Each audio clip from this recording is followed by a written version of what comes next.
Right, now, when is it OK to stop concentrating on what's happening around you and start enjoying the world vicariously through your mobile phone? Well, in our house all the time, it seems. Well, yesterday, when Shadow Chancellor John McDonnell was delivering his very important response to Philip Hammond's autumn statement, it wasn't holding the full attention of Labour MPs behind him.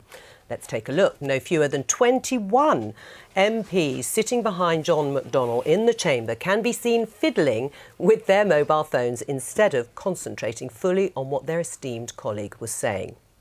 So, was this a gross discourtesy to the Shadow Chancellor, or is it now perfectly acceptable behaviour? Well, who better to ask than an etiquette coach? Jean Broke-Smith, welcome to the programme. Thank you so much. What do you make of this image? There they are, all intensely looking at their messages. Horrified. When I opened my paper this morning, I couldn't believe it. I mean, I counted about 20.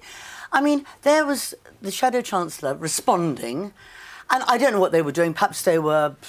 Perhaps just online shopping? Online shopping. Sorry, I'll be a little bit late today. Or they would argue... Oh, look, we've got circles around all of them. Or they were spreading the Labour leadership's message, which would have been a very important one on the day of the autumn statement. I suppose, isn't that the way things are these days? We hope so.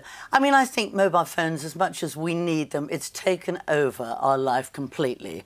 I mean, you go to a restaurant and you never see two people having a conversation. They're either under the table or they're actually speaking loudly. I mean, something happened to me 2 days ago.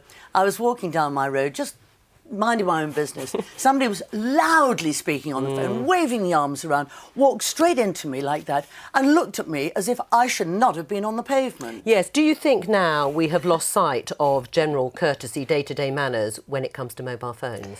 I think there's a lot of truth to that, and I actually, in Parliament, I think is particularly egregious. I mean, I know that John McDonnell said they were tweeting out messages, but he also said public perception matters. But I suppose if we put it into context, it's not quite as bad as the Norwegian Prime Minister, who was caught playing Pokemon Go on her mobile phone during a session of Parliament. That was absolutely amazing. I couldn't believe it at first. I mean, it was so extraordinary.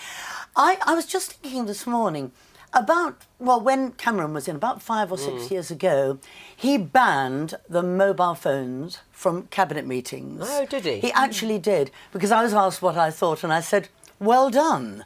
But the Norwegian situation, I read it and thought, no, it can't be true. Well, Pokemon and Fruit Ninja, I thought it was the Prime Minister quite liked. I think it was Fruit Ninja that he'd quite like to play. But anyway, I'm pleased to say we don't allow phones, of course, only for the purposes of that particular item.